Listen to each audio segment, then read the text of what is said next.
Welcome back to World Crisis Radio. Webster Tarpley here in Washington, D.C. And as is our tradition, no week is complete without a full report on the legal front, the effort to force the federal courts to apply the Constitution against Barry Soetoro, reputed foreign citizen.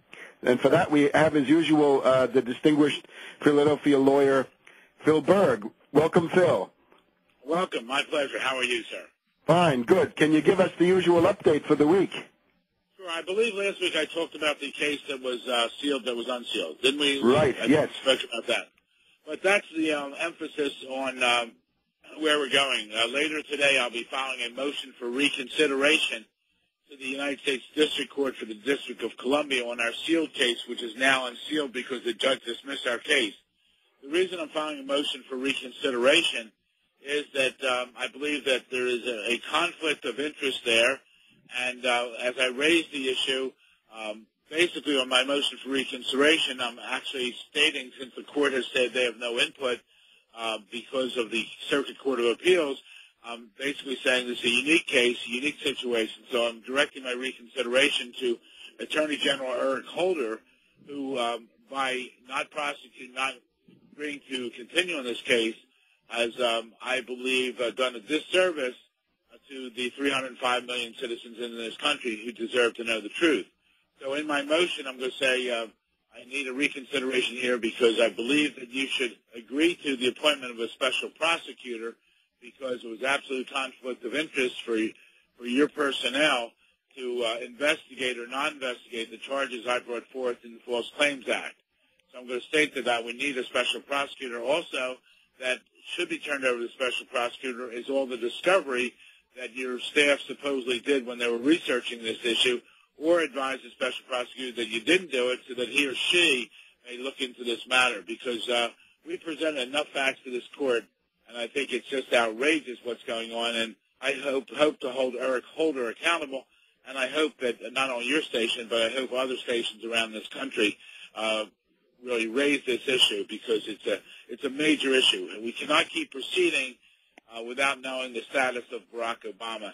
And I believe that he is really not eligible not only to be president, but with my case, with the False Claims Act, I believe that he was illegally a U.S. Senator from Illinois, and therefore the $1 million that he received for salary and expenses should go back to the U.S. Treasury.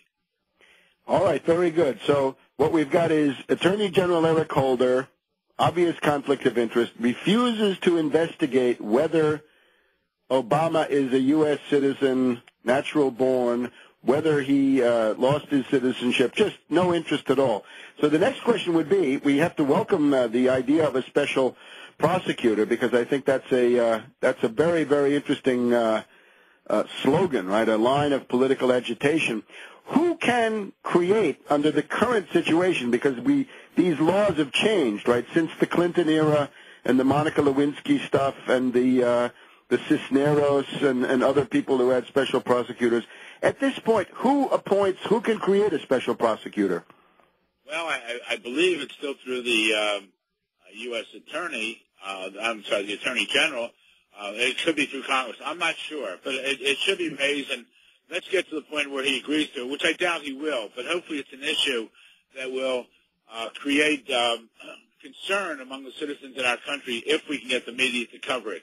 You know, it's still amazing how the major media, refuses to cover this story, which should be the #1 story in the country. Now, we're getting more and more headway every day. I mean, I was, aside from your show, which I appreciate being on all the time, I was on 5 other radio shows this week. Also, Rush Limbaugh discussed this issue the other day. I don't know if you picked that up. He had a whole dissertation on about Obama, but the biggest thing he said is, what does Obama and God have in common?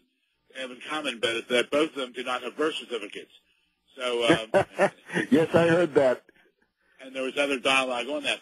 But meanwhile, I have 2 other cases pending. But before I just mention the status of those, the most important thing now, what I'm trying to do through other web people and stuff, I'm trying to raise the public awareness of this topic. About 20 million people, thanks to you and others, know about this topic, but we have to raise the awareness to about 75 million. Think about it. If 75 million people are tuned in and keep going to my website, and that's my goal now, then on a particular day we can say everyone today should should call the White House switchboard. Here's the number. Tomorrow, everyone should email the White House at this particular number. Or on a certain day, we should go out and make 5 signs. Obama, where is your birth certificate? 5 people with signs standing at a major overpass to a major intersection during rush hour can affect 5 to 25,000 people, depending on the road. So we have to make the public aware. When we make the public aware of this, I think the public can force the issue here, force Obama to either step in, say he's qualified, show us the proper stuff, or force him to step out of office. And look what's happening over in Iran right now. People can make a difference. Look what happened here, the formation of the United States of America, 230 years ago. We fought for our freedom, and we've had different wars over the years. I don't want a war. I want a peaceful revolution. But this topic has to get resolved. Our country's in dire shapes now, not only the financial crisis, but we're in a constitutional crisis. The big thing is I need people to go to obamacrimes.com, OBAMACRIMES, obamacrimes.com, and spread the word. Spread the word to everyone on your address book and ask them to spread it to everyone on their address book. Get people involved and also help us. I'm now trying to raise money. WorldNet Daily does a lot on this, but I basically disagree with them. They're doing a big sign campaign saying, where is your birth certificate? That's not good enough. They believe that they get people to start thinking, where's your birth certificate, and connect that to Obama. That's not going to happen. Very weak. People don't have time to think. We need very specific. My campaign I want is signs put up, Obama, where is your birth certificate? And there's really a big difference there. And that's what we have to really do and strive for. And that's my goal right now. So we have to do that. So if people can make contributions, to help us with the case and also to help us with advertisements, that's important. The other 2 cases are still pending, one in the Third Circuit Court of Appeals on the standing issue, and the other in the Court of Appeals for the District of Columbia for Gregory Hollister, who the Air Force colonel, where the judge threw out saying it was frivolous. I think it's not.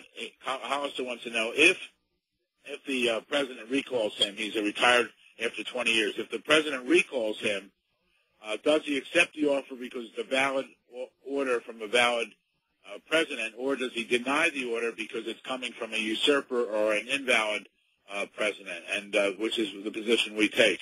So all these cases are major, and we're proceeding on that, and we need everyone's support. And we're also hoping that you get around to this quo warranto, and if people want to see the quo warranto, the thing to do is go to obamacrimes.com and make a contribution so that the quo warranto can join these other cases on the constitutional docket. Absolutely. We've just been jammed up. Also, we have some other litigation going against this other attorney, which I don't like to even give her credit being an attorney. But this person, Orly's the first name, she has been trying to bring me down. And if you look back at what she's done this last 6, 7, 8 months, she's done nothing to help the movement except stir controversy. By writing a letter to the FBI and CIA and tell them to investigate the U.S. Supreme Court, it doesn't attract the new people that we have to attract to. And then she is now trying to bring me down, which makes no sense other than she's working for Obama or someone supporting Obama. And she's doing it through one of my wonderful paralegals, Lisa. She's been spreading her Social Security number around the world. And it's blatantly illegal, especially in this day and age of identity theft, to give out anyone's date of birth and Social Security number, which she's doing. So I have litigation going against her right now. And my guess is that she is actually in league with reactionary Republicans who want to control the opposition to Obama so they can lead it into this idiotic left-right paradigm, right, that Obama's a socialist and everybody in the opposition is a right-wing reactionary who goes around yelling free market and all the rest of it. So thank you, Phil Berg, obamacrimes.com. We'll see you next week, and you keep up the good work, and everybody should do something to support Phil's efforts. Thank you.